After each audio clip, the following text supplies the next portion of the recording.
Bismillahirrahmanirrahim. Alhamdulillah Rabbil Alamin. Wassalatu wassalamu ala ashrafil anbiya wal mursalin wa ala alihi wa sahbihi ajma'in. Allahumma lakal hamdu syukra wa lakal mannu fadla wa nastaghfiruka ya hayyu ya qayyum. Salli wa sallim adada ilmika ala abdika wa rasulika wa habibika sayyidil ma'sum sayyidina Muhammad wa ala alihi wa sahbihi wa ahli mahabbati wa aslih syu'unal ummati wa farij 'annal humuma wal ghumuma ya hayyu ya qayyum. Rabbi shrah li sadri wa yassir li amri wa halul 'uqdatam min lisani yafqahu qawli. Alhamdulillah, segala puja dan puji bagi Allah Subhanahu wa taala. Selawat dan salam ke atas junjungan besar Nabi kita Muhammad sallallahu alaihi wasallam dan seterusnya kepada mereka yang menyayangi, yang mengasihi baginda Rasulullah sallallahu alaihi wasallam. Alhamdulillah, kita bersyukur kepada Allah kerana pada malam ini kita dapat meneruskan pengajian bicara ilmu kita hikam, dan moga-moga semua berada dalam kebaikan di mana saja berada. Tak kira sama ada di Kuala Lumpur, di Selangor, di Johor, di Melaka, di Kedah, di Penang, di Kelantan, di Pahang, di Sabah, di Terengganu dan di mana saja berada. Moga-moga Allah Ta'ala memberi kebaikan kepada kita semua. Jadi insya-Allah pada malam ini kita membicarakan satu tajuk yang agak menarik juga, yakni mengenai maksiat. Janganlah kamu mencela kepada ahli maksiat. Kerana sesungguhnya kadang-kadang maksiat itu lebih baik daripada ketaatan. Dan bila mana sahaja seorang itu melakukan ketaatan, maka kadang-kadang yang dipikirkan bahawa dirinya sudah soleh, dirinya sudah baik. Maka ini sifat yang tercela daripada kalangan orang-orang tasawuf. Apabila melakukan ibadat, ketaatan, merasa dirinya sudah soleh, sudah baik, sudah dekat dengan Allah, maka ini sifat yang tercela. Maka berbeza dengan orang yang melakukan maksiat. Maka bila dia melakukan maksiat, dia menyedari bahawa dirinya hina di sisi Allah. Selamat datang daripada Sarawak. Maka dia merasa dirinya hina dan dia mengharapkan rahmat Allah Subhanahu wa taala. Selamat datang daripada Negeri Sembilan. Dan juga dan bila dia mengharapkan rahmat Allah, merasa dirinya hina, dia mengharapkan rahmat Allah, dia mengharapkan keampunan Allah Ta'ala, maka ini adalah sifat seorang hamba. Seorang hamba merasa dirinya hina. Selamat datang daripada Penang. Merasa dirinya hina, merasa diri hina di atas maksiatnya, maka itu sifat hamba. Tetapi seorang yang melakukan taat, merasa dirinya mulia, dirinya hebat, ini bukan sifat hamba. Kerana merasa mulia, kemuliaan dan kehebatan itu milik Allah Subhanahu wa taala.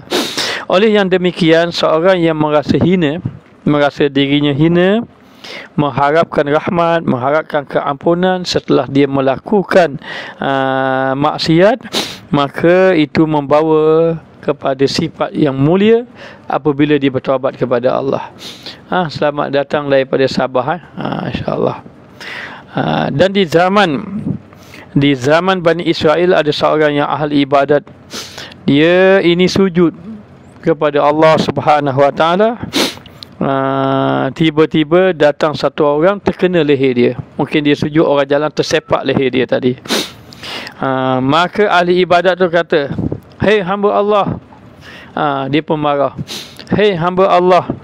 Dia mengatakan bahawa angkat kaki kamu ni. Katanya, sungguh Allah Ta'ala tidak akan mengampunkan dosa kamu. Kata dia tadi. Setelah itu Allah Ta'ala mengilhamkan kepada ahli ibadat tadi dengan berkata, "Wahai orang yang bersumpah dengan nama Allah, kamulah." Allah Ta'ala datangkan dalam hati dia sehingga dia seolah-olah mendengar, "Hei orang yang bersumpah dengan nama Allah, kamulah yang tidak akan mendapat keampunan Allah Ta'ala. Maka jaga-jaga, jangan memandang maksiat itu, makna orang yang melakukan maksiat itu dengan pandangan penghinaan. Kita memang tidak suka maksiat, kita memang membenci maksiat, tetapi jangan membenci orang yang melakukan maksiat. Bencilah maksiat, tetapi jangan benci orang yang melakukan maksiat. Maka sebenarnya maksiat ini bermakna penderhakaan kepada Allah. Maka maksiat memang tidak dibenarkan, dan hendaklah kita menjauhkan diri daripada maksiat. Namun orang yang melakukan taat, dia boleh jatuh maksiat. Bila mana dia melakukan taat, maka di dalam taat itu ada merasa dirinya mulia. Merasa diri mulia itu satu maksiat di hadapan Allah Subhanahu wa Ta'ala. Maka inilah di antaranya. Maka kita tengok dalam kitab Hikam, kita telah sampai pada muka surat 63. Pada muka surat 63. Selamat datang daripada Gunung Jerai, Sungai Petani. Maka dalam mata Hikam, muka surat 63, berkata Syekh Ibn Athaillah As-Sakandari menyatakan bahawa maksiatun aw rasad zullan waftikaran khairum min ta'atin aw rasad izzan wastikbaran. Maka maksiatun aw rasad zullan waftikaran khairun min ta'atin aw rasad izzan wastikbaran. Maksiat yang mempusakai ia akan kehinaan. Maksiat yang membawa kepada hina. Maksudnya maksiat yang membawa kepada rasa dirinya hina terhadap Allah, kepada Allah Ta'ala. Ambil tisu. Maksiat yang dia ini rasa dirinya hina kepada Allah Subhanahu wa Ta'ala. Dia tidak merasa dirinya bangga dengan maksiat, tapi dia merasa hina. Merasa hina disebabkan kepada Allah di atas maksiat yang dilakukan itu. Dan juga iftikar, yakni merasa fakir, yakni dia merasa fakir kepada Allah Subhanahu wa Ta'ala.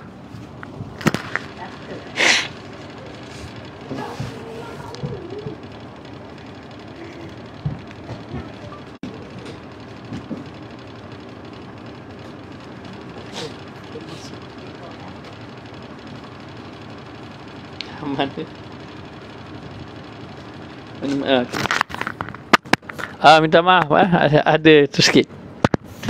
Selamat datang daripada Singapura. Maka maksiat yang dilakukan itu membawa kepada dirinya merasa hina, dihina terhadap Allah Subhanahu wa Ta'ala, dan juga dia merasa fakir, betul-betul berharap kepada Allah Subhanahu wa Ta'ala. Itu lebih baik. Itu lebih baik daripada ibadat.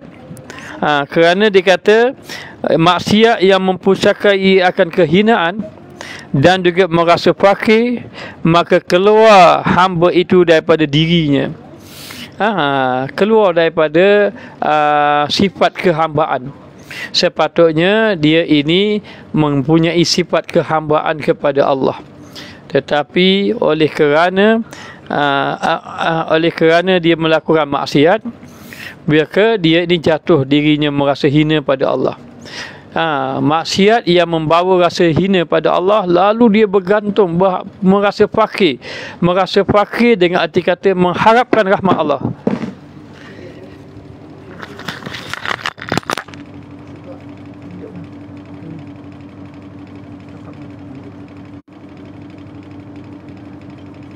Sama ada jatuh sikit.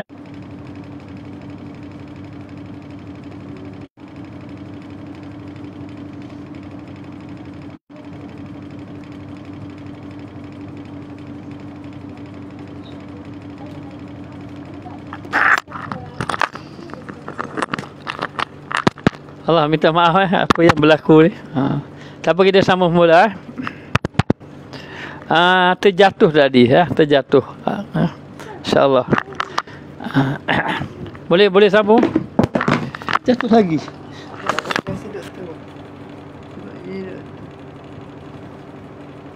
Dah sekejap. Cik kena duduk kat lain. Duduk kat lain. Takut nampak.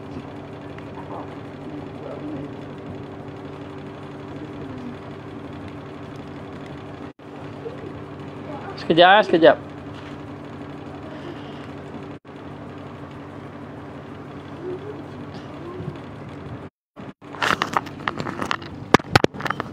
Boleh minta maaf banyak. Ustaz minta maaf banyak-banyak di atas apa yang berlaku. Boleh kita sambung semula Nanti takut jatuh pula Kejap je.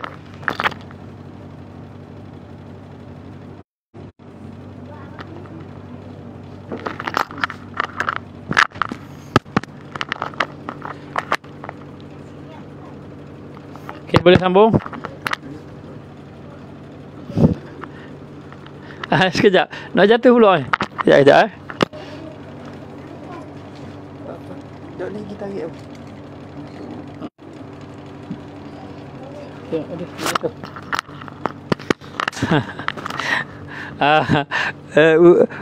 Ujian tak apalah. Hidup kena terus sikit, tak apa insya-Allah. Minta maaf lah banyak kekurangan. Rasa macam nak jatuh pula je. Bila nak start Kejap. Kita ambil hok stop stand lah. Ada kan dalam bekahmu, ada dua stand. Nampak? Ya. Boleh Ustaz cuba sambung sikit. Mana-mana ketaatan yang dilakukan tadi, mana-mana maksiat yang dilakukan membawa kepada merasa hina kepada Allah, kemudian dalam waktu yang sama mengharapkan mengharapkan rahmat Allah, mengharapkan pengampunan Allah Ta'ala, maknanya itulah membawa kepada kebaikan yang besar. Maknanya ya.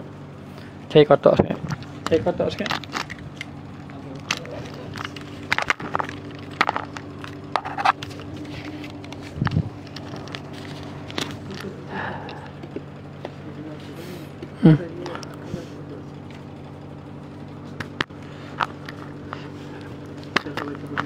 Jangan, baik.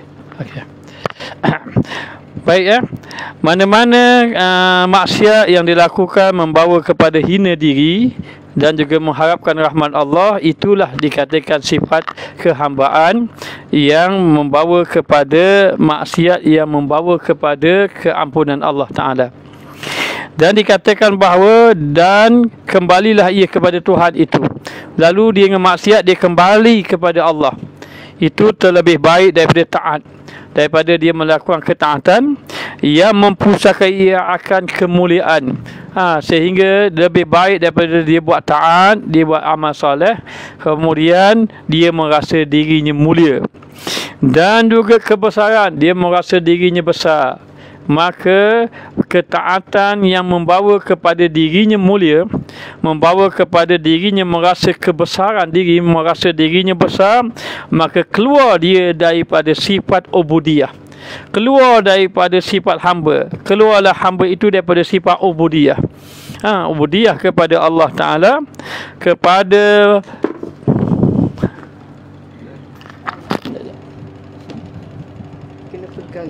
nanti sekejap minta maaf banyak.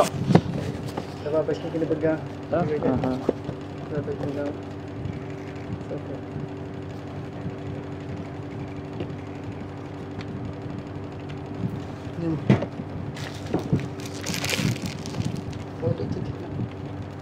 Nanti sekejap.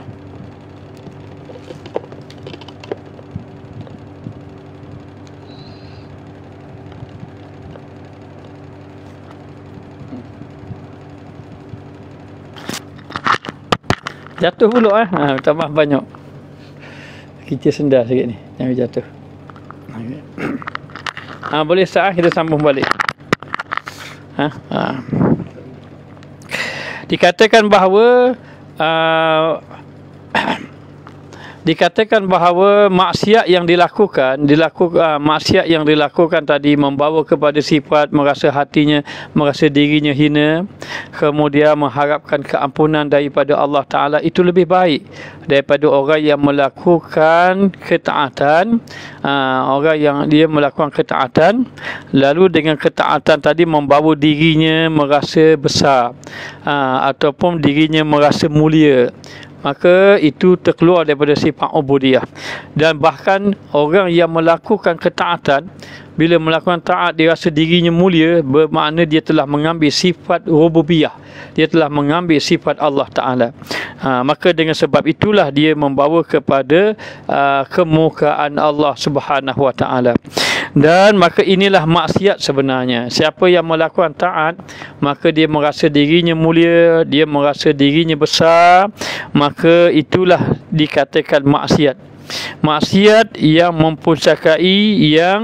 mempusakai ubudiyah, maknanya dalam ubudiyah kepada Allah disangkanya ubudiyah, sedangkan dia dalam maksiat. Dan dikatakan bahawa iaitu terlebih mulia sifat, dan sepatutnya sifat ubudiyah ni sifat yang mulia. Namun dengan sebab dia merasa dirinya besar, dirinya mulia, maka ini tidak menunjukkan sifat ubudiyah. Lalu Allah menyukai, mengasihi ahli maksiat daripada ahli taat. Apabila ahli maksiat itu ada dua. Satu, dia merasa yang pertama, dia merasa dirinya hina kepada Allah, dan yang kedua, dia mengharapkan keampunan Allah Ta'ala. Maka ini membawa kepada Allah mengasihi dia. Maka maksiat yang membawa kepada rasa hina kepada Allah dan merasa fakir. Fakir ni mengharap keampunan yang diakhiri dengan taubat. Kalaulah maksiat yang tidak membawa kepada taubat, itu maksiat yang tidak dikasihi oleh Allah. Tetapi maksiat yang membawa kepada taubat, itulah membawa kepada Allah Ta'ala mengasihinya.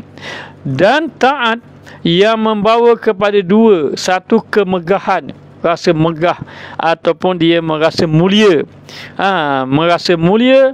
Dan yang kedua, takabur, rasa sombong, rasa ada kebesaran, yang akhirnya membawa kepada riak. Akhirnya membawa kepada riak dalam amal ataupun ujub dalam amal. Inilah taat yang dibenci oleh Allah Subhanahu Wa Ta'ala. Lalu kata ulama, kadang-kadang maksiat itu membawa dia kepada Allah. Maksiat membawa kepada Allah bila mana dia ini kembali kepada Allah dan dia merasa hina di atas maksiat yang dilakukan. Merasa hina pada Allah Ta'ala itu sifat terpuji. Merasa mulia, merasa diri mulia, itu sifat yang keji. Maka dengan sebab itu jangan kita menghina ahli-ahli maksiat. Kadang-kadang ahli maksiat itu lebih baik daripada kita dibandingkan dengan ahli taat. Ahli maksiat kadang-kadang lebih baik daripada ahli taat. Dan bila kita buat taat, jangan kita merasa bangga. Imam Al-Ghazali mengajar kepada kita. Maknanya Imam Al-Ghazali mengajar kepada kita beberapa perkara supaya kita ni tidak merasa besar. Dia kata, kalau kamu tengok budak kecil, katakan, hai budak, engkau lebih baik pada aku kerana engkau tidak ada dosa, aku banyak dosa. Kalau tengok orang tua, hai pokcik, hai mokcik, mokcik lebih baik pada saya kerana mokcik sudah lama beribadat. Beribadat daripada saya. Kalau tengoklah kepada orang-orang alim, orang soleh, kamu lebih baik pada saya sebab kamu beribadat dalam ilmu, saya beribadat dalam jahil. Tiba-tiba tengok orang ahli maksiat, kata lagi dalam hati, hai kamu lebih baik pada aku, boleh jadi maksiat kamu ini membawa taat, membawa taubat, adapun taat aku ini membawa riak, tidak ikhlas, maka engkau lebih baik daripada aku. Hatta Imam Ghazali kata lagi, ajar lagi, kalau tengok orang kafir, kamu lebih baik pada aku, boleh jadi seandainya kamu lebih baik pada aku, seandainya engkau mendapat hidayat. Bila engkau dapat hidayat, habis dosa-dosa kamu. Adapun aku dalam hidayat, boleh jadi amal ibadat aku belum tentu diterima ataupun tidak diterima. Ini Imam Al-Ghazali mengajar kepada kita supaya kita ini sedar bagaimana kedudukan kita di hadapan Allah Subhanahu wa taala. Lalu dikatakan lagi hasilnya bahawasanya tiada diperolehi kebajikan dalam taat. Akhirnya buat taat tak dapat kebajikan. Kita dah baca dah kemarin. Macam mana orang buat taat itu tak dapat kebajikan?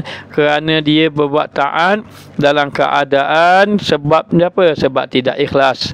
Amal ibadat menyebabkan tidak terima. Maka ataupun dikatakan sebab tidak terima amal ibadat tadi boleh jadi dengan sebab merasa sombong dengan sebab amal ibadat yang dilakukan. Ibadat tidak ikhlas, Allah tak terima. Ibadat membawa kepada sombong, tidak terima juga.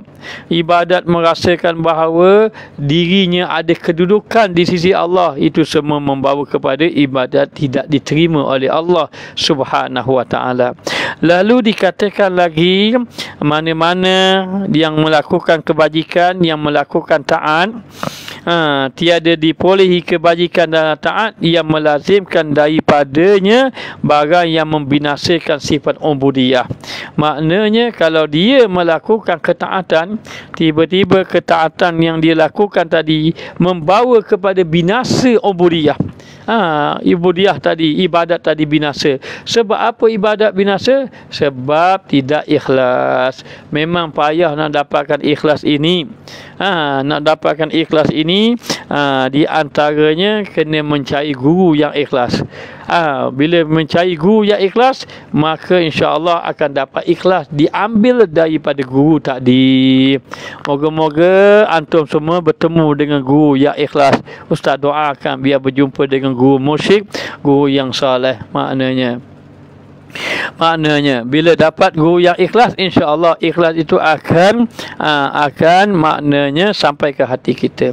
Yang kedua, nak dapatkan ikhlas juga kena niat benar dengan Allah Subhanahu wa taala. Jangan ibadat ada tujuan-tujuan yang tertentu.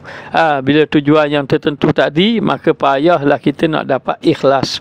Nak dapat ikhlas. Kemudian nak dapat ikhlas juga di antaranya jaga kita punya makan minum. Pastikan kita makan yang halal, hasil pendapatan kita pendapatan yang halal. Yang keempat, banyakkan berdoa kepada Allah. Banyakkan berdoa kepada Allah supaya dikurniakan ikhlas. Dan yang kelima, dari segi amal untuk mendapatkan ikhlas, para jamaah digalakkan mengamalkan membaca suratul Al-Ikhlas. Maknanya suratul Al-Ikhlas. Ustaz bukan guru yang ikhlas, ustaz guru yang banyak dosa. Maknanya ustaz doakan antum biar dapat guru ikhlas. Ustaz bukan orangnya. Maka amalkan memperbanyakkan membaca suratul Al-Ikhlas.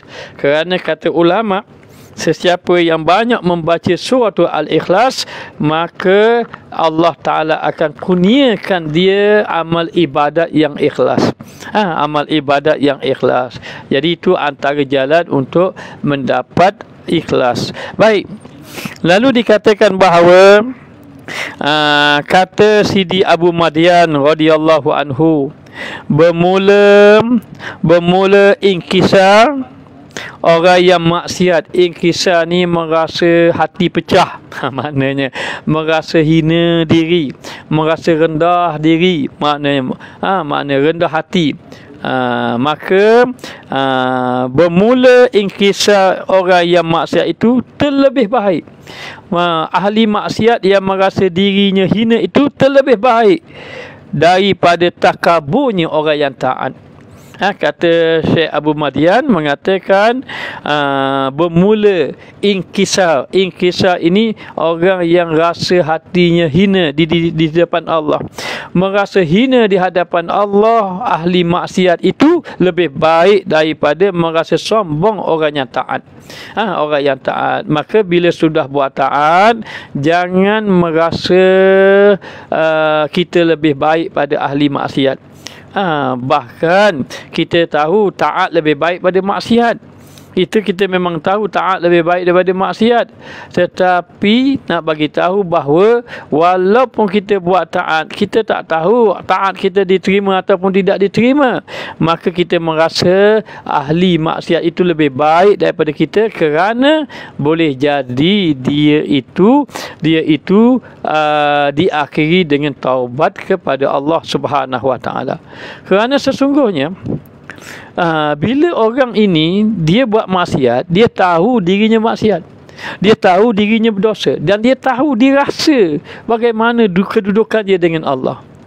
Takkanlah dia ahli maksiat dia rasa aku ni dekat dengan Allah Ta'ala. Tak mungkin ahli maksiat tu dia merasa begitu, kerana dia tahu dia maksiat. Bila dia melakukan maksiat, dia akan rasa aku ni malu sungguh. Kadang-kadang orang ahli maksiat, dia nak jumpa orang soleh pun malu. Kerana apa? Dia sedar dirinya ahli maksiat. Maknanya. Lalu dalam keadaan macam itu, dia akan rasa dirinya hina. Satu, hina pada Allah. Dia akan rasa dia mengharapkan Allah Ta'ala pengampunan. Itu sifat hamba. Maka sifat hamba lebih pada orang ahli maksiat bila dia merasa dua perkara itu, yakni merasa hina pada Allah dan juga mengharapkan keampunan Allah. Adapun ahli taat, dia tak berasa dia bersalah, dia tak rasa dia dosa, dia rasa dia masuk syurga, maka dia mengharapkan syurga saja. Maknanya dalam waktu yang sama dia merasa dirinya baik, dia merasa dirinya sudah soleh, dirinya sudah baik. Maka itulah binasanya ahli taat. Ahli taat. Maka dikatakan bahawa maka apabila berdosa hamba itu, maka mempusakai akan dia dosa kehinaan. Bila dia buat dosa, dia mempusakai, mewarisi dosanya itu kehinaan, yakni merasa hina. Masuk kehinaan tu dia merasa dirinya hina. Dan iftiqar, merasa fakir, yakni merasa mengharapkan rahmat Allah. Maka adalah ia hampir pada Tuhan. Bila mana dia merasa hina dirinya pada Allah, dia mengharapkan keampunan Allah, sebenarnya dia hampir dengan Allah. Kenapa? Kerana Allah Ta'ala itu bersifat Ghafar. Allah Ta'ala itu bersifat pengampun. Dan sifat Allah Ta'ala ini, bila orang minta ampun, Allah akan ampunkan. Bila orang mengharapkan keampunan, Allah akan mengampunkan dosa dia. Bila dia merasa dirinya hina di hadapan Allah, Allah muliakan dia. Bila seorang itu merasa dirinya mulia, Allah hinakan dia. Maka sifat seorang tadi, bila dia merasa dirinya hina, ketika itu Allah muliakan dia, Allah panggil dia, Allah dakap dia. Dan apabila taat dia mempusakai akan dia taatnya kemuliaan. Bila dia buat taat, maka dia merasakan bahawa dia ini mulia. Dan kebesaran, dia merasa dirinya besar. Mulalah dia rasa sombong. Maka adalah dia hampir kepada api neraka, dan akhirnya membawa hampir kepada api neraka. Diceritakan di dalam satu kisah, ada satu orang, riwayat daripada Ibn Ibn Ilyas, di mana Ibn Ibn Ilyas ini adalah satu orang sahabat. Satu hari dia keluar daripada rumah, dia berjumpa dengan satu orang sahabat bernama Anas bin Malik radhiyallahu anhu. Dia satu kisah di Basrah. Ketika mana dia keluar ni, selepas dia jumpa dengan Anas bin Malik, tiba-tiba dia tengok satu jenazah. Tapi jenazah itu hanya diusung oleh 4 orang sahaja. 4 orang pula, 4 orang hamba berkulit hitam. Dan dia tidak tengok lelaki lain, hanya 4 orang sahaja. Maknanya, lalu bila dia tengok, dia pun kata subhanallah. Dia pun kata subhanallah, mana orang ramai-ramai ni? Dia kata Basrah ini, jenazah seorang Muslim tidak dapat perhatian orang, hanya 4 orang saja yang kusung jenazah dia. Mana ada, biasanya kalau ada kematian ramai yang mengusung jenazah, tapi kali ini 4 orang saja. Dan 4 orang itu adalah 4 orang budak hitam. Seorang budak hamba saja. Lalu aku pun pergilah bersama mereka. Katanya Ibn Ilyas ni, aku pun pergi. Bila aku pergi saja, maka dia orang yang kelima. Dia pun tolonglah uruskan jenazah tadi. Jadi ketika mana jenazah tadi nak diletakkan untuk apa ni, untuk nak sembahyang jenazah, orang pun berkata pada sahabat tadi, Ibn Ilyas, dia kata, silalah tuan ke depan untuk sembahyang jenazah. Maka dia pun pergi ke depan, dia pun sembahyanglah jenazah. Bila dia sembahyang jenazah, dia jadi imam. Dia pun sembahyang jenazah. Lepas daripada sembahyang jenazah, uruskan jenazah tadi, usunglah jenazah tadi ke tanah perkuburan. Maka dalam itu dia pun bertanya, cuba kamu cerita tentang mayat ini. Kata lelaki 4 orang tadi, kami ni diupah oleh seorang wanita. Itulah wanita dia. Tiba-tiba rupanya ada 1 orang wanita yang ikut jenazah tadi. Wanita tadi duduk daripada belakang, duduk daripada jauh. Lalulah jenazah tadi pun dikebumikan.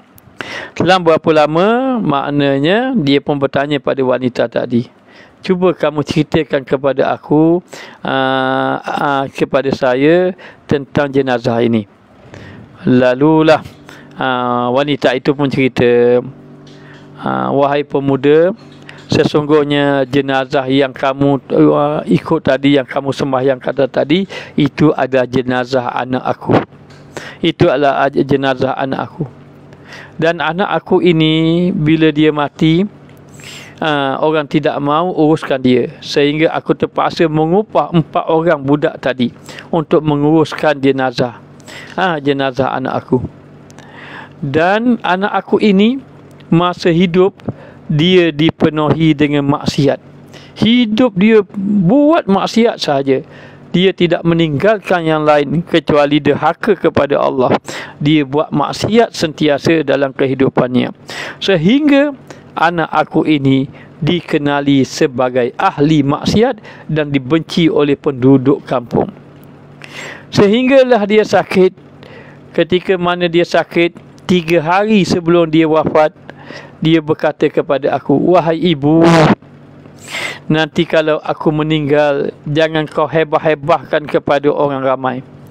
Kerana aku bimbang nanti orang ramai akan menghina aku, memaki-memaki aku, menyatakan buruk kepada aku.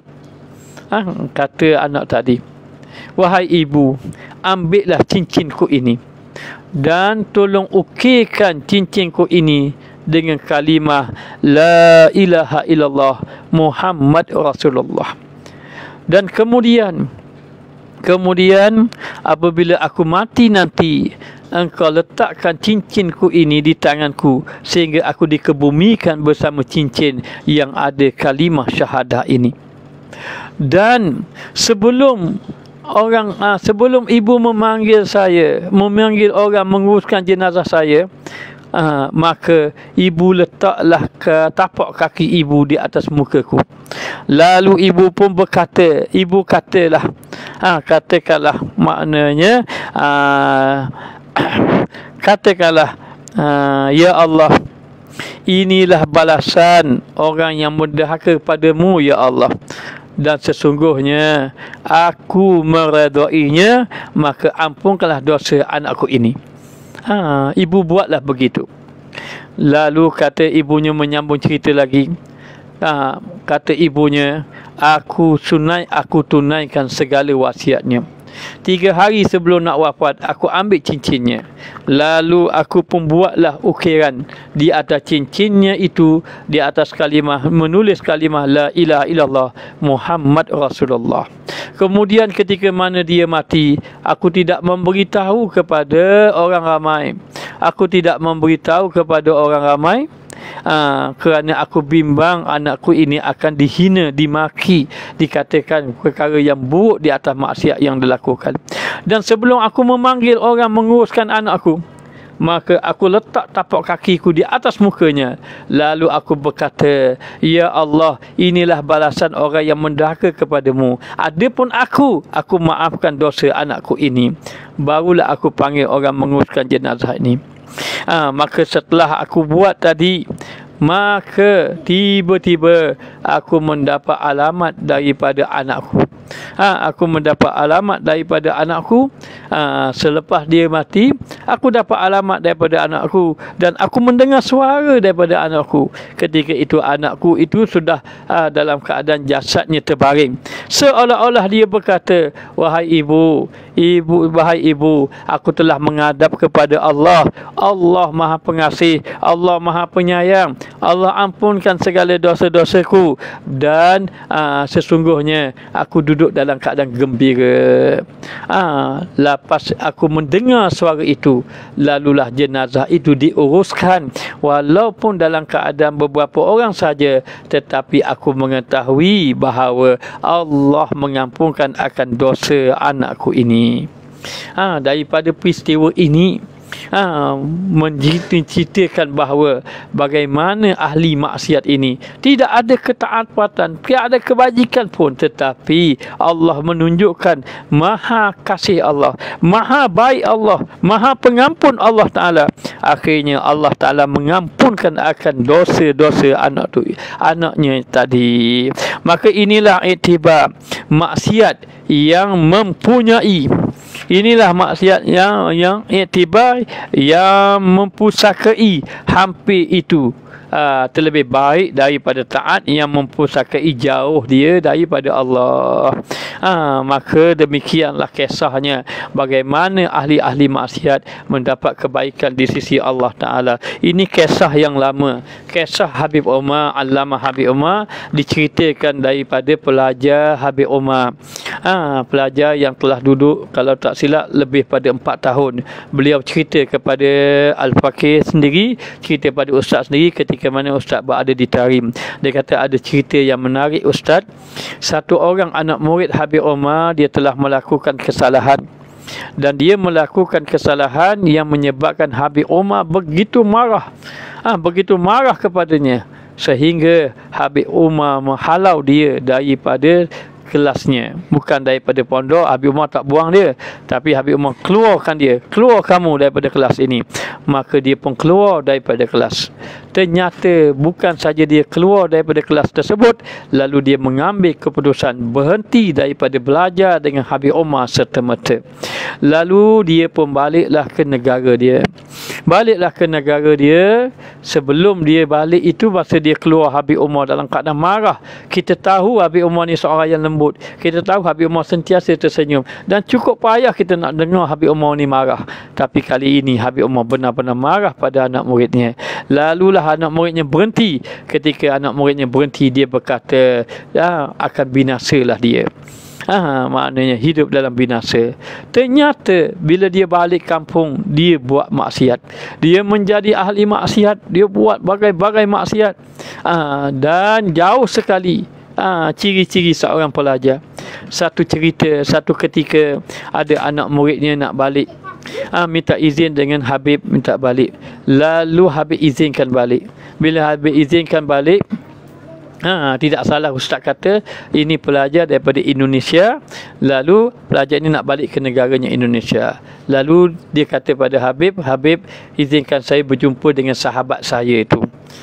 Habib kata, jumpa, silakanlah kalau kamu boleh berjumpa. Lalulah dalam keadaan macam itu dia pun balik. Bila balik, dia cari sahabat dia yang kena halau daripada Habib tadi. Lalu dia berjumpa dengan ayah kepada sahabatnya. Lalu dia bertanya kepada ayahnya, ingin berjumpa dengan sahabat. Lalu ayahnya berkata, anakku sudah wafat, sudah meninggal dunia. Lalu dia pun terkejut.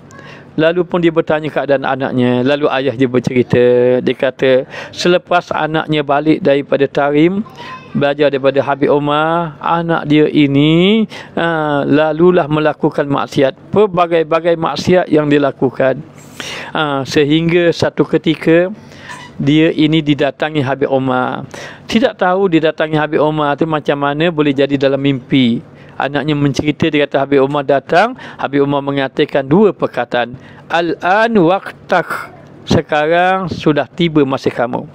Lalu semenjak daripada itu, dia tidak keluar daripada rumahnya, tidak keluar daripada biliknya, dan keluarganya mendengar dia menangis setiap malam, menangis setiap hari, siang malam, menangis, sehinggalah membawa dia sakit, akhirnya membawa kepada wafat.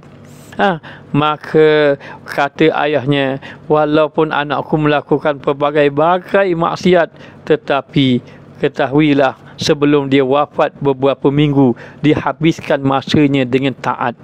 Dia bertaubat kepada Allah bersungguh-sungguh, sehingga dia mati dalam keadaan bertaubat kepada Allah. Maka gembiralah sahabat dia tadi, dan dia nak cerita kepada Habib Umar, guru dia ini. Maka dia pun baliklah pergi balik sambung belajar, berjumpa dengan Habib Umar. Sebab tu Habib Umar kata, kalau kamu boleh jumpa.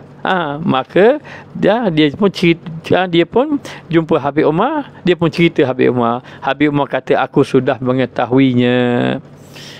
Aku sudah mengetahuinya, kata Habib Umar. Maknanya, dan aku telah menyatakan kepada dia, untuk dia ini kembali kepada Allah. Ada perkataan yang menyebabkan anak muridnya terkejut. Apa dia? Anak murid terkejut dengan perkataan Habib Umar. Apa dia? Habib Umar mengatakan, sebenarnya aku ini sentiasa mendoakan kepada anak muridku itu. Yang mana Habib Umar doakan kepada anak murid dia yang Habib Umar marah tu lebih daripada anak murid dia yang ada depan mata. Lalu Habib Umar mengatakan, sebenarnya setiap hari aku sentiasa mendoakan kepada anak muridku itu. Ternyata indahnya kasih sayang Habib Umar kepada anak muridnya. Habib Umar sayang anak muridnya yang ahli maksiat, sayang anak muridnya kepada yang ahli maksiat, sehingga dikatakan bahawa Habib Umar banyak mendoakan dia dibandingkan dengan anak muridnya yang lain. Tidakkah Habib Umar tak tahu ke? Habib Umar tahu dia ahli maksiat, tapi Habib Umar sayang pada dia. Lalulah Habib Umar mendoakan beliau. Dikatakan bahawa Habib Umar kasih kepada dia walaupun dia ahli maksiat. Tengok orang-orang sufi, orang-orang soleh, mereka sebenarnya kasih pada ahli maksiat. Kita yang tak soleh ni, tengok ahli maksiat lebih kurang gitu sahaja.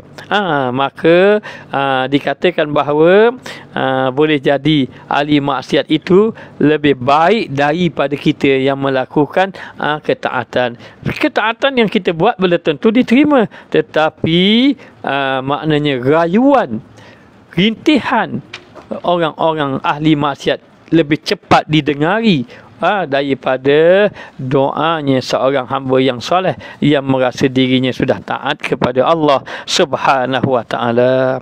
Lalu dikatakan bahawa barang siapa berdosanya, maka hendaklah dia minta ampun. Maka bahawasanya minta ampun itu adalah lebih menyentosakan daripada azab api neraka. Barang siapa yang melakukan maksiat, melakukan dosa, hendaklah dia meminta ampun. Hendaklah dia minta ampun kepada Allah Subhanahu wa ta'ala, kerana sesungguhnya apabila dia meminta ampun kepada Allah, Allah Ta'ala menerima akan pengampunan atau menerima akan keampunan dia. Sebab itu sudah dikata tadi, kata Abu Madian kata apa? Inkisarul asi khairu min salatil muti. Apa dia? Perasaan lemah, inkisar, masa rendah hati, rasa hina orang-orang maksiat lebih baik daripada perasaan yang rasa mulia ahlinya taat, maknanya. Kemudian dikatakan lagi bahawa ketika mana sahaja orang itu melakukan ketaatan kepada Allah Ta'ala, jaga-jaga, jangan merasa sombong di atas ketaatan. Seorang yang ahli hikmah mengatakan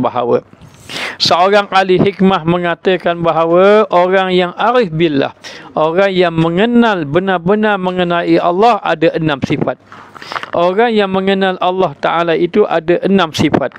Yang pertama, apabila dia mengingati Allah, dia berbangga, dia rasa gembira. Apabila yang pertama, apabila dia mengingati Allah, dia merasa bangga, dia gembira ingat Allah. Yang pertama.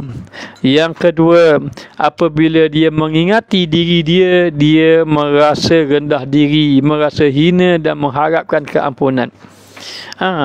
Maknanya yang kedua, orang yang mengenal Allah ada 6 tanda. Yang pertama, bila mengingati Allah, dia merasa bangga, gembira.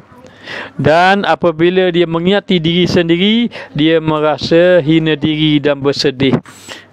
Lalu ingin bertaubat. Dan yang ketiga, apabila melihat ayat-ayat Allah, tanda-tanda kebesaran Allah, dia akan, ataupun dia melihat ayat-ayat Allah, memahami ayat-ayat Allah, apabila melihat ayat-ayat Allah, dia mengambil iktibar dan mengambil pengajaran. Mengambil pengajaran. Dan yang keempat, orang yang mengenal Allah, apabila dia ingin melakukan maksiat, dia menahan diri daripada maksiat. Yang keempat. Dan yang kelima, apabila dia mengingatkan keampunan Allah Ta'ala, dia rasa gembira, dia rasa suka. Dan yang keenam, apabila dia mengingatkan akan dosa-dosanya, dia meminta ampun, dia bertaubat kepada Allah Ta'ala. Maka ada 6 sifat orang-orang yang mengenal Allah. Ada 6 sifat. Yang pertama, bila mengingati Allah, dia berbangga. Yang kedua, bila mengingati diri sendiri, dia bersedih dan rasa hina diri.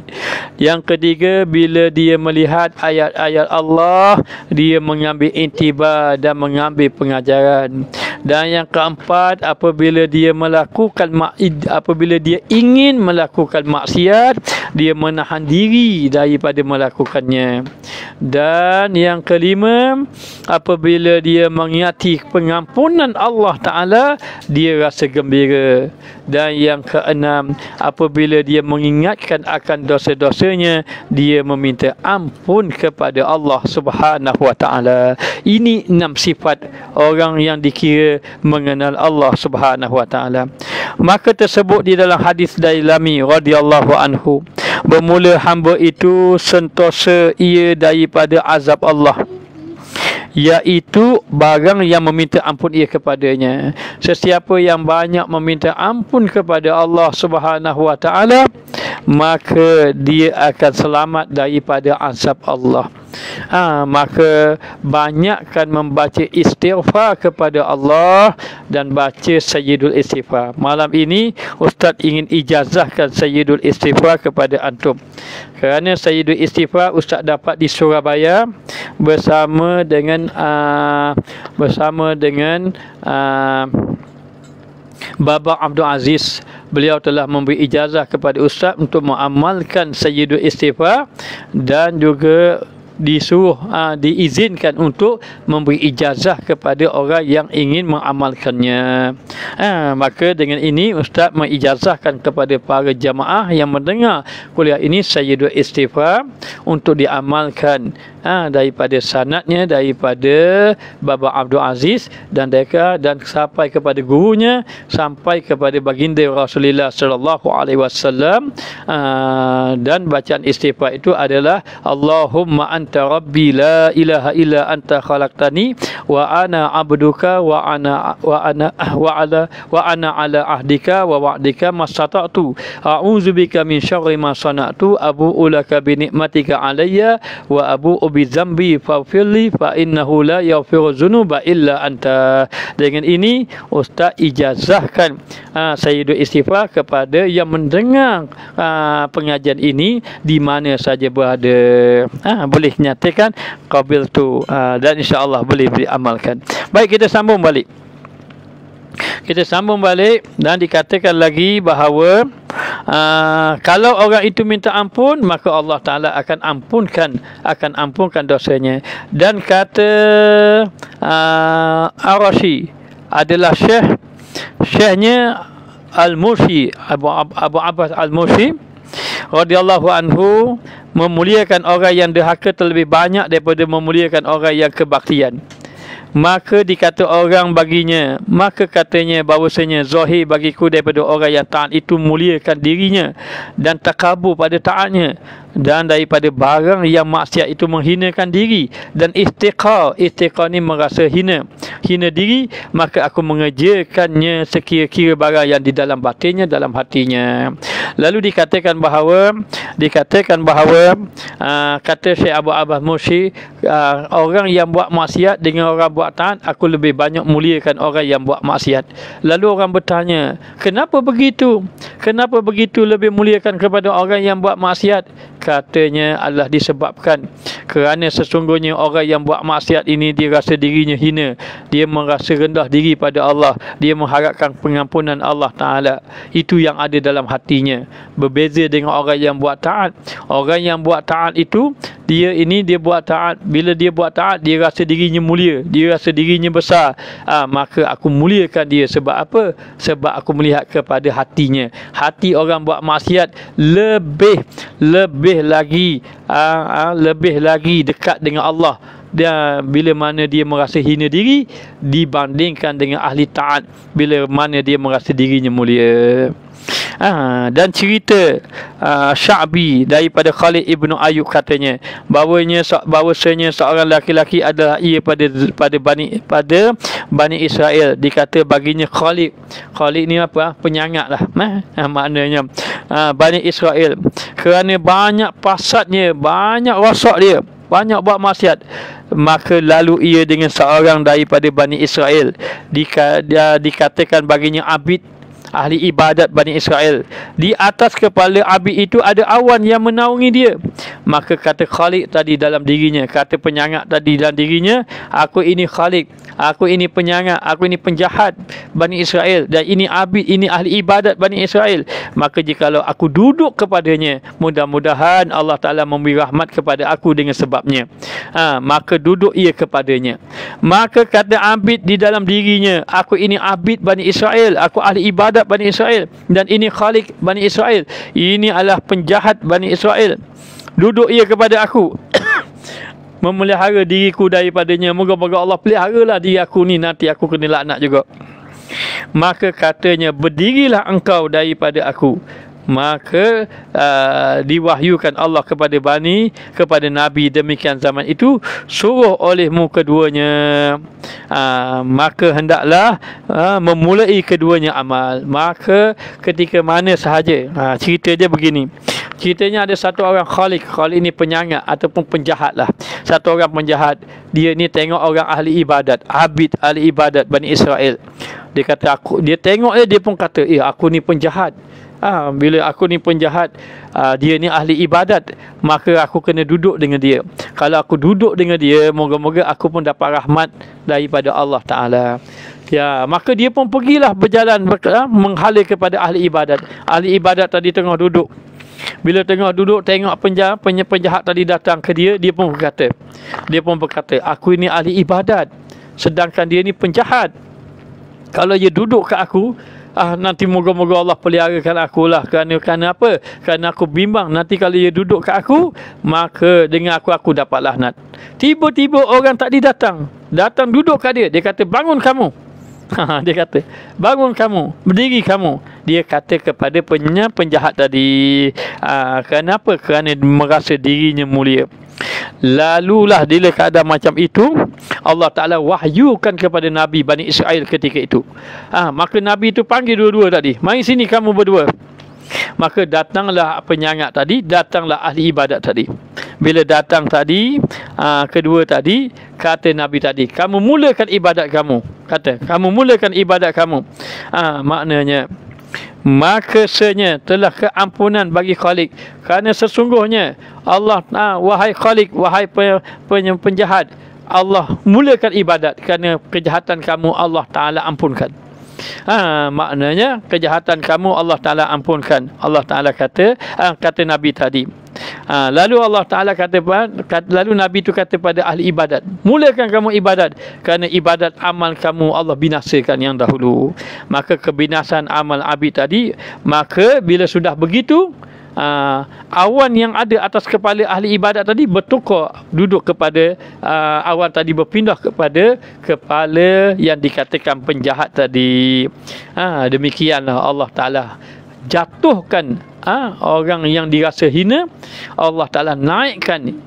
Allah Ta'ala jatuhkan orang yang merasa dirinya mulia, Allah Ta'ala naikkan orang yang merasa dirinya hina. Maka sebenarnya kita tidak ada apa-apa.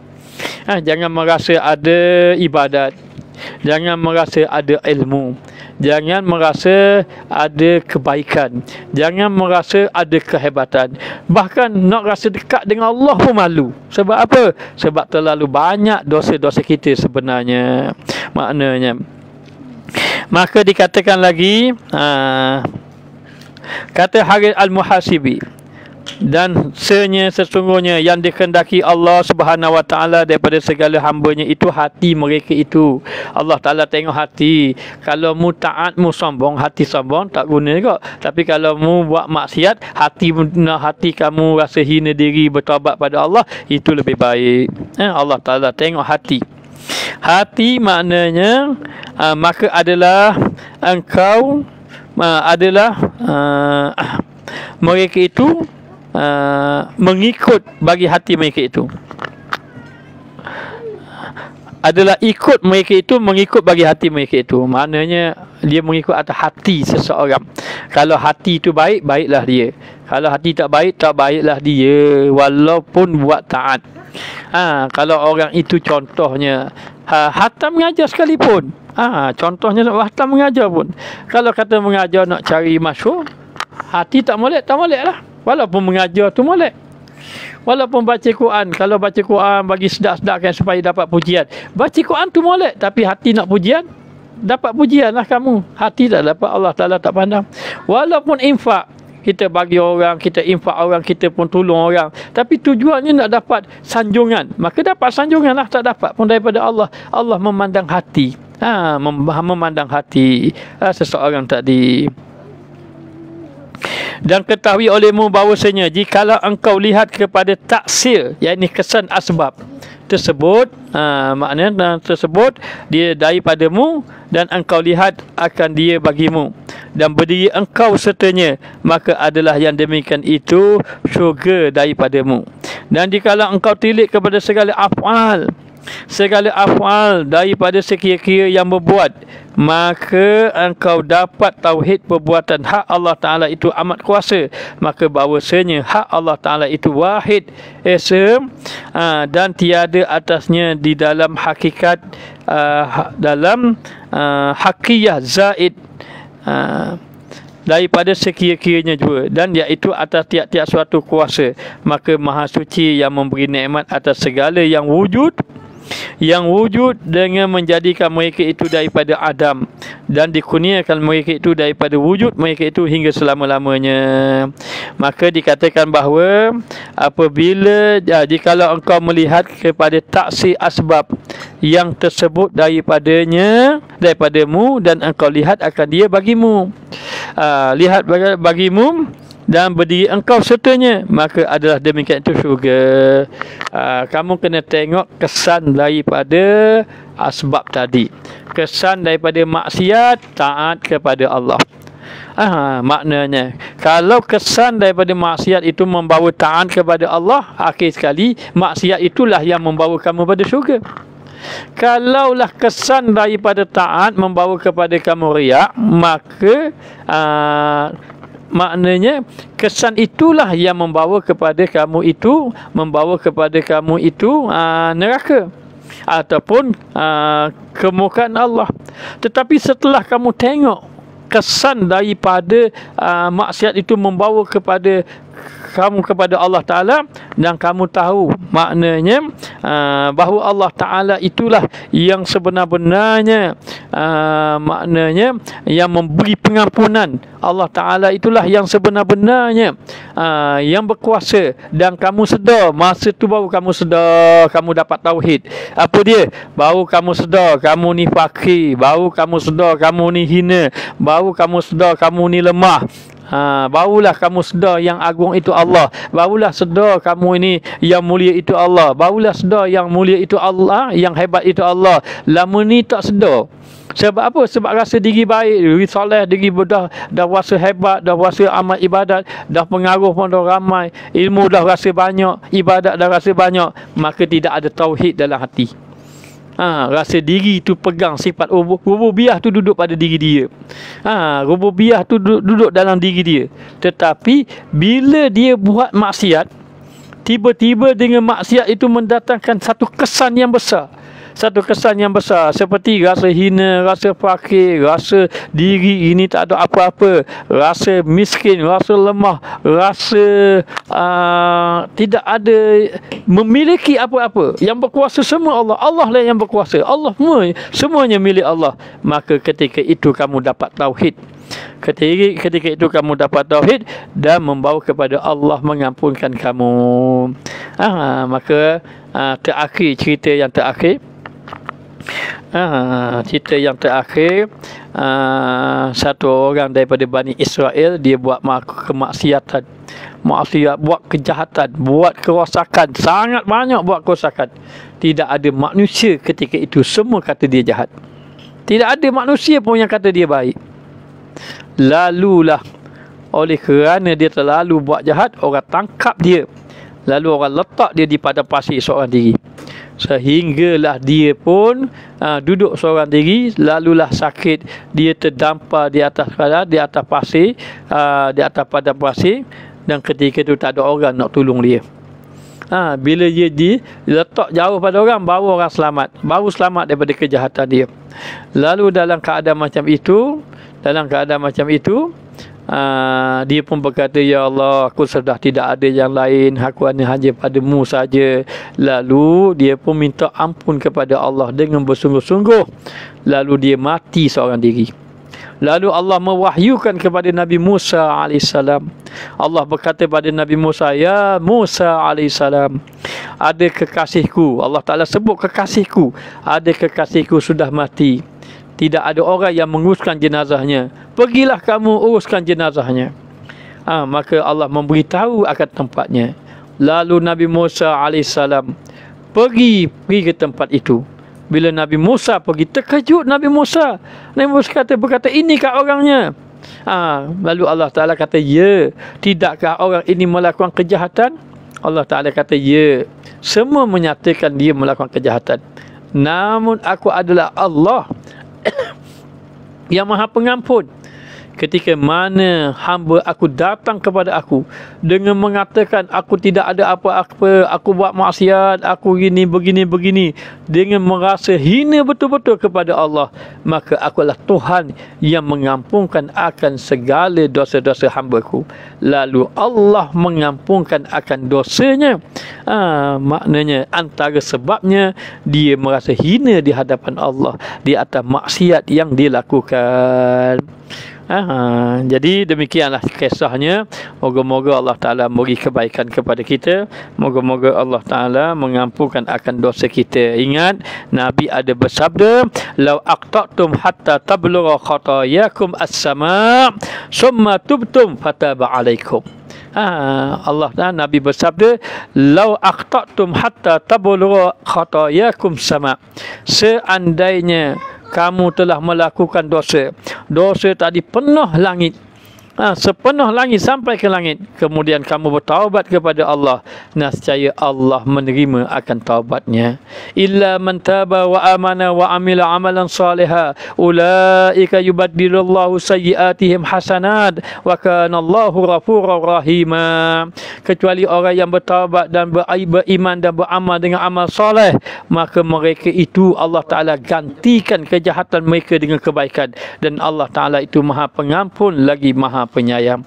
Dan Allah Ta'ala berfirman lagi, Kul ya ibadiyallazina asrafu ala anfusihim la taqnatu min rahmatillah innallaha yaghfiruz dzunuba jami'a innahu huwal ghafurur rahim. Katakanlah, wahai hamba-Ku, wahai Muhammad, katakanlah kepada mereka, wahai hamba Allah, wahai hamba-Ku, yang telah melampaui batas terhadap diri mereka sendiri dengan melakukan kejahatan-kejahatan. La taqnatu min rahmatillah. Jangan kamu berputus asa dengan Allah, jangan sampai bunuh diri. Maknanya ramai sangat orang bunuh diri hari ni, akhir-akhir ni. La taqnatu min rahmatillah. Jangan kamu ini berputus asa dengan rahmat Allah. Innallaha yaghfiru dzunuba jami'a. Kerana sesungguhnya Allah Ta'ala mengampun akan segala dosa-dosanya. Innahu huwa ghafurur rahim. Sesungguhnya dialah Allah pengampun lagi maha penyayang. Katanya Ibnu Abbas radhiyallahu anhu, sebahagian daripada orang musyrikin lalu mereka melakukan pembunuhan, membunuh orang, membunuh dan berzina. Dua dosa ini yang mereka lakukan. Tiba-tiba dia nak masuk Islam, lalu orang bertanya, Allah terima tak dia tu? Dia banyak bunuh orang, dia berzina. Ataupun dikatakan bahawa mereka adalah orang yang melakukan pembunuhan dan penzinaan. Lalulah ditanya kepada Rasulullah, adakah Allah Ta'ala terima mereka tu banyak bunuh orang? Adakah Allah Ta'ala terima mereka tu sudah banyak kali berzina? Lalulah Allah Ta'ala turunkan ayat, Qul ya ibadiyallazina asrafu ala anfusihim. Maknanya orang-orang kafir tu, Nabi pun kata pada mereka, wahai hamba Allah yang melampaui batas, jangan kamu berputus asa dengan Allah. Sesungguhnya Allah Ta'ala mengampun akan dosa kamu sekalian. Kerana sesungguhnya dialah yang maha pengampun lagi maha penyayang. Jadi demikianlah yang dapat disampaikan. Lepas daripada ini, jangan lagi memandang rendah ahli maksiat. Jangan merasa diri kita baik. Bahkan kita cari jalan agar kita dekat dengan Allah. Jangan cari jalan buat maksiat. Maknanya cari jalan supaya dekat dengan Allah Ta'ala. Muliakan ahli maksiat dengan apa? Dengan mengajak mereka bertaubat. Muliakan ahli maksiat dengan mengingatkan keampunan Allah Ta'ala. Jangan menghinakan ahli maksiat dengan membawa, mencerita, menyebarkan maksiat mereka. Jangan mengaibkan ahli-ahli maksiat. Boleh jadi mereka lebih baik daripada kita. Satu orang pelakon pernah jumpa Ustaz. Dia kata, Ustaz, saya banyak dosa Ustaz. Kata dia, saya banyak dosa. Dia kata, lepas tu dia kata kata Ustaz, dia kata orang baik, dia kata orang banyak kebaikan. Kata tidak, orang banyak kebaikan ni bahaya. Tahukah kamu, kita kata, tahukah kamu sesungguhnya ramai di dalam syurga tu ahli maksiat yang bertaubat, dan ramai juga di dalam neraka itu ahli ibadat yang riak di dalam ibadat. Waliyadzubillah. Moga-moga Allah Ta'ala ampunkan dosa-dosa kita. Moga-moga Allah Ta'ala jadikan kita di kalangan orang yang saleh. Moga-moga Allah Ta'ala jadikan kita orang yang mendapat kebaikan. Alhamdulillah, malam ini Ustaz ditemani oleh ibu yang ada di sebelah, dan juga dengan anak yang ada bersama. InsyaAllah moga-moga Allah Ta'ala beri kebaikan, dan minta maaf di atas segala kekurangan. Beberapa kali jatuh, minta maaf banyak-banyak. InsyaAllah lain kali lain kali insya-Allah perjalanan dakwah kita, pengajian kita lebih baik. Dan kalau diizinkan Allah, kita akan bertemu malam besok. Jangan ke mana-mana. Akhir kata, Ustaz bukan orang yang alim, bukan orang yang saleh, hanya menyampaikan apa yang Allah Ta'ala kurniakan, hanya mengharapkan doa antum yang pastinya, yang zahirnya, yang benarnya antum lebih baik daripada Ustaz. Sekadar ini saja. Ustaz sudahi dengan wabillahi taufiq wal hidayah. Wassalamualaikum warahmatullahi wabarakatuh.